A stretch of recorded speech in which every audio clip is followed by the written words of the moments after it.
Limbuk tidak jatuh karena cinta, ia jatuh karena rasa. Sejak itu, pikirannya runtuh. Yang tersisa hanya tubuh yang menikmati. Sebab saat perempuan mulai selingkuh, yang lebih dulu berpindah bukan tubuhnya, melainkan hatinya. Tubuh hanya menyusul. Selalu begitu. Limbuk tahu itu salah. Ia tetap masuk. Bukan karena tidak paham, tetapi karena tidak mau menahan diri, ia tidak menjaga jarak. Ia tidak menimbang, ia tidak memeriksa, ia memilih. Memilih untuk dilihat, memilih untuk diinginkan, memilih untuk merasa hidup meski dengan cara yang salah. Dan gembel tidak perlu bekerja keras. Ia tidak datang membawa nilai, tidak membawa masa depan, tidak membawa sesuatu yang pantas dipercaya. Ia hanya datang membawa umpan untuk jiwa yang sudah lelah menjaga diri. Kamu beda. Kamu tidak pernah benar-benar dihargai. Aku mengerti kamu. Cukup. Perempuan yang lapar. Tidak mencari kebenaran. Ia mencari alasan. Dan Gembel tahu itu. Ia tidak sekadar merayu. Ia melakukan manipulasi emosional. Ia tidak memaksa Limbuk. Ia menggeser pusat batinnya. Ia memberi umpan. Membuat Limbuk lupa diri. Lupa batas. Lupa nilai dirinya sendiri. Ia tidak mengubah kenyataan. Ia mengubah cara Limbuk merasakan kenyataan. Yang salah dibuat terasa wajar. Yang kotor dibuat terasa manusiawi. Yang gelap dibuat terasa hangat. Pelan-pelan, Limbuk tidak lagi melihat dengan akal. Ia melihat dengan luka, dengan lapar, dengan emosi yang sudah diarahkan. Disitulah perubahan itu terjadi. Bukan karena Limbuk tidak tahu, tetapi karena batinnya sudah dipelintir. Bukan karena ia dipaksa, tetapi karena emosinya dibentuk untuk menyukai yang salah. Dan disitulah letak kehancurannya. Bukan Gembel yang menjemput Limbuk, Limbuk sendiri yang datang, menyerahkan diri.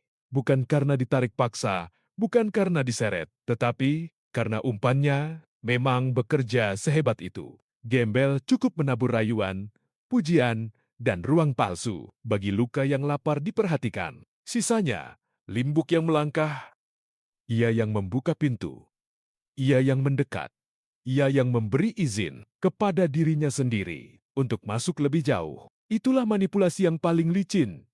Saat korban merasa semua itu adalah pilihannya sendiri. Padahal arah batinnya sudah lebih dulu dibentuk. Jadi Gembel tidak perlu menjemput. Ia hanya perlu menyiapkan umpan.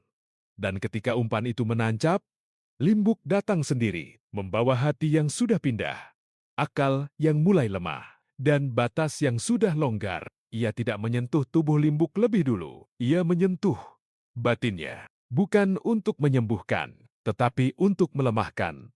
Ia merayu lukanya. Ia memeluk kesepiannya. Ia memberi ruang agar Limbuk meninggalkan dirinya sendiri, dan Limbuk membuka pintu. Bukan karena dipaksa, tetapi karena ingin di titik itu batas tidak runtuh. Ia dibuang. Kesetiaan mulai hambar. Tanggung jawab mulai berat. Rumah mulai terasa mati. Yang gelap justru terasa hidup. Dan Limbuk memilih gelap.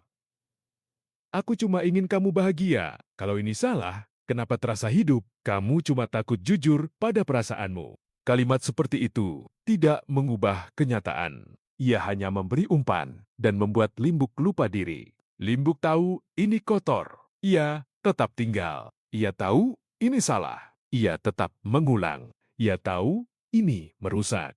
Ia tetap mempertahankan ini bukan kebingungan. Ini keputusan. Dan keputusan itu diulang sampai berubah menjadi candu. Limbuk tidak bertahan karena cinta. Ia bertahan karena ketagihan, bukan pada Gembel, pada rasa. Rasa dipilih, rasa diinginkan, rasa hidup meski palsu. Dan untuk mempertahankan itu, ia menukar segalanya. Menukar martabat, menukar kesetiaan, menukar akal sehat. Bukan sekali, berulang. Setiap pelukan menghapus satu rasa bersalah. Setiap sentuhan membunuh satu sisa nurani. Setiap kebohongan membuat semuanya lebih mudah. Dan lama-lama, ia tidak lagi perlu dibujuk. Ia sudah terbiasa. Ia tidak lagi bertanya, apakah ini benar? Ia hanya bertanya, apakah ini masih terasa? Dan selama jawabannya, ya, ia akan terus tinggal. Itulah titik di mana manusia selesai. Bukan ketika ia salah, tetapi ketika ia berhenti peduli bahwa itu salah. Limbuk sampai di sana. Ia masih pulang, masih berperan, masih terlihat utuh. Tetapi itu hanya sisa. Hatinya sudah pindah, kesadarannya sudah tumpul, batasnya sudah hilang. Kesetiaan tinggal formalitas, tanggung jawab tinggal rutinitas, rumah tinggal alamat, dan kehancuran tinggal menunggu waktu. Limbuk tidak hancur karena tidak dicintai. Ia hancur karena memilih untuk rusak. Ia tidak tersesat. Ia berjalan ke sana. Ia tidak sepenuhnya tertipu. Ia ikut bermain. Ia tidak lemah. Ia menyerah pada rasa yang ia tahu salah. Dan gembel, ia tidak lemah. Ia menyerah pada rasa yang ia tahu salah. Dan gembel, ia tidak perlu menang. Ia hanya perlu ada. Ia hanya perlu terus memelihara emosi yang sudah ia rusak agar Limbuk tidak pernah benar-benar sadar. Karena pada akhirnya, Limbuk sendirilah yang memastikan semuanya tetap berjalan. Inilah bentuk paling telanjang.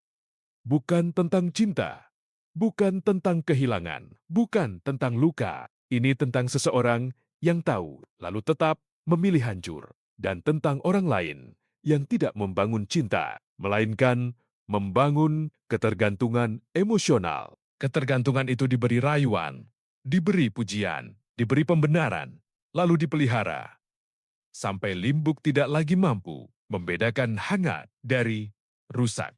Dan ketika semuanya selesai, tidak ada yang tersisa. Bukan cinta, bukan makna, bukan penyesalan yang cukup. Hanya sisa hidup yang sudah dipakai untuk sesuatu yang sejak awal tidak pernah bernilai. Karena sejak awal, Limbuk tidak pernah mencari cinta. Ia hanya mencari rasa. Dan rasa itu cukup murah untuk dijadikan umpan, cukup licin untuk membuatnya lupa diri, dan cukup mahal untuk menghancurkan seluruh hidupnya.